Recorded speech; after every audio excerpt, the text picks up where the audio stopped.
Kaufman is alive. I look at comic books new and old. Today I'm looking at a new comic book, Spawn Kills Every Spawn, number 3 of 5.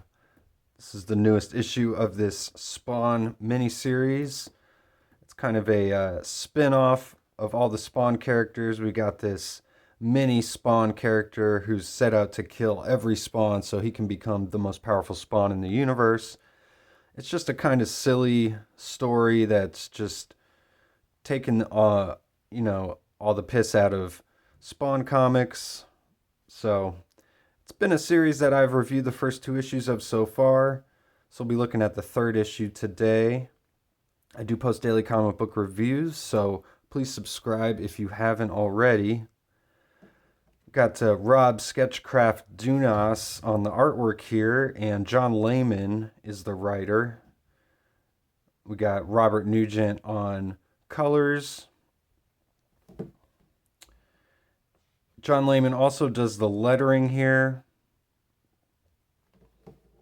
We've got a homage cover here, actually. This is an homage to X-Force number 8. And I figured that out only because on the signature here for Sketchcraft, he's got After Liefeld written underneath it. And at first I couldn't quite figure out what cover it was for. I was trying to think, is this a Youngblood cover? Was this like a Brigade cover or an X-Force cover? And I started thinking, I think it's that X-Force number 8, the issue that Mike Mignola did the interiors for. And I put them up side by side at first, and I didn't think it was exactly that issue.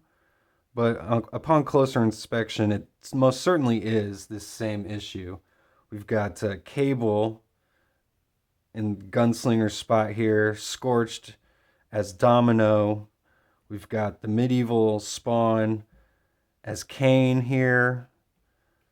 Monolith is Grizzly, and we've got I think this is just Spawn, Mecha Spawn, Ninja Spawn, somebody as this character. I'm trying to think of who this guy is.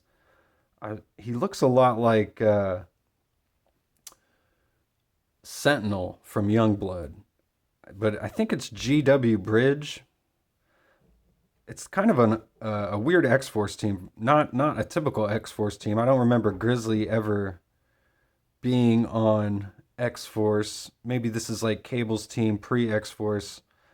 I don't remember. I got to read this issue. Like I said, we've got Mike Mignola doing the artwork. It's really cool. This was the only issue of X-Force that he did.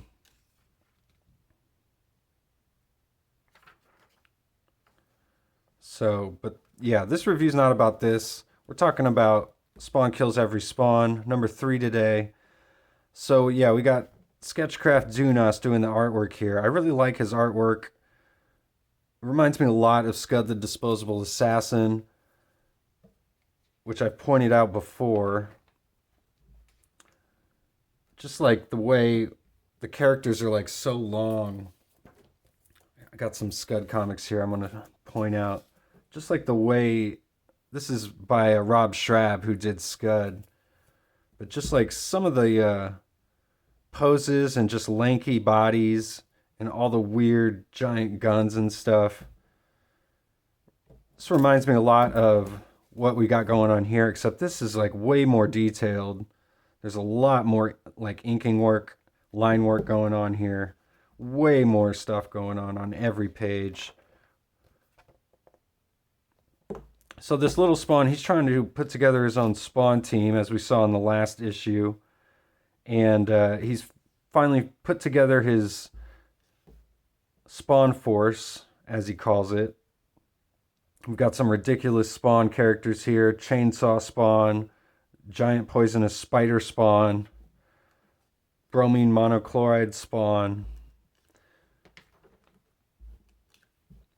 But they all realize that he's a Spawn, and so to kill all the Spawns and become the most powerful Spawn, they need to kill him too, and he's the weakest, so they're going to start with him. So his plan to put together a Spawn team to kill every Spawn using spawns did not work out too well. And we get a really cool double splash page here. I like how the city is like a throwback to like a Spawn-esque cityscape, but it's done in you know, Rob Dunas's style here.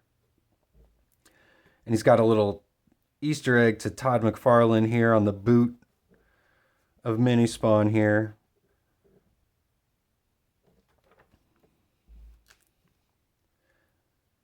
So he goes back to his house. He gets licked by his dog. Goes into his room. He's got this little bike here. And there's a little Felix the Cat Easter egg too, sitting on his bed, which I really liked. I was looking for that in the first two issues. I don't know if I saw a Felix the Cat. Because if you know about any of Todd McFarlane's issues that he's drawn, Spider-Man and Spawn, he'd try and sneak in a little Felix the Cat Easter egg in every issue just because he's a big fan of that character. So little mini Spawn, he's got these little minions, these little devil creatures, little demon spawns. And they actually turn his bike into this giant robo spawn. The spawn's former, like a transformer, obviously. He says he's a murder bot programmed to serve and obey your every command. Again, that reminds me of Scud the Disposable Assassin. His dog, this reminds me of like Droopy the dog. He calls his dog Ruff, but he wants to change it to Ruff for his like superhero name, and he's got like the Spawn makeup under his eyes there and everything. Now his dog licks him and he likes it because he's got this great plan. He's got his new team. He's got the Robo Spawn, Ruff the dog. And then he goes out looking for the Scorched here. He goes to Albania, which is where the Scorched was having a lot of their missions in some of their earlier issues.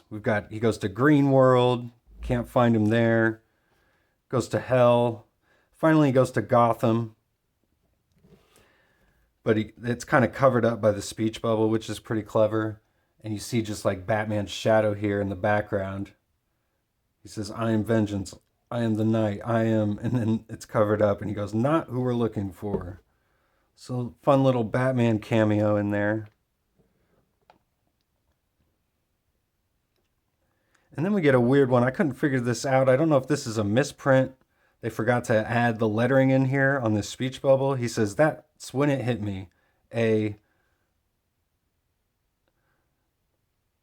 says, "I didn't need to know where Spawn and the Scorched was, just where they were going to be." So I don't get it. What did he hit? What hit him?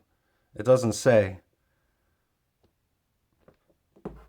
So I don't know if that's like done on purpose and I just don't get it or what. But we get the Violator showing up here. Pretty awesome looking Violator here. A perfect character to be drawn by Sketchcraft here. Really fits the style. He goes to Violatorville.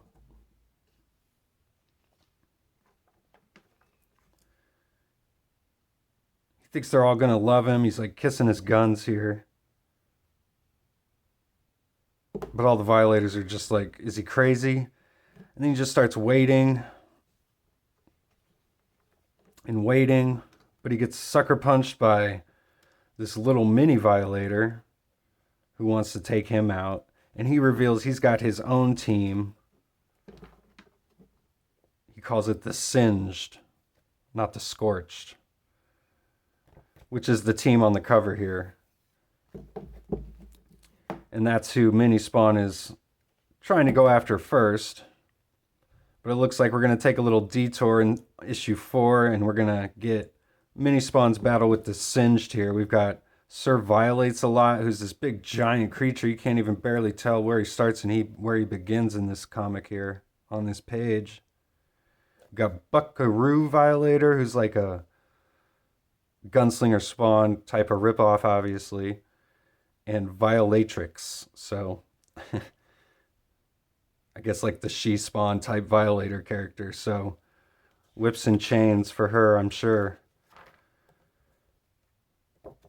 So yeah, we get a preview of the cover for Spawn Kills Every Spawn number 4 here. And that's it. So, this is totally ridiculous comic book. There are totally crazy plot lines that don't make sense going on, of course, but you're getting that when you read it. But it's got really cool artwork, really awesome cover here. I love the X-Force homage.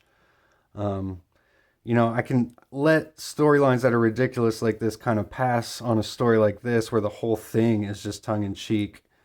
Whereas my review I did the other day of like the newest issue of Wolverine number 2, where there's kind of a ridiculous plot point that happens where the Wendigo character draws Wolverine a comic book and gives it to him to try and explain his story to Wolverine. And it's just weird, kind of out of place in a story that's usually to be taken like more seriously. And it just didn't really work in that story. So, you know, it just kind of depends on what story you're reading when you kind of can go for ridiculousness over just a more serious take on things. So sometimes it works, sometimes it doesn't. It works a lot in this issue here, I feel like. So thanks again for watching. That's all I got today. See you guys on the next one.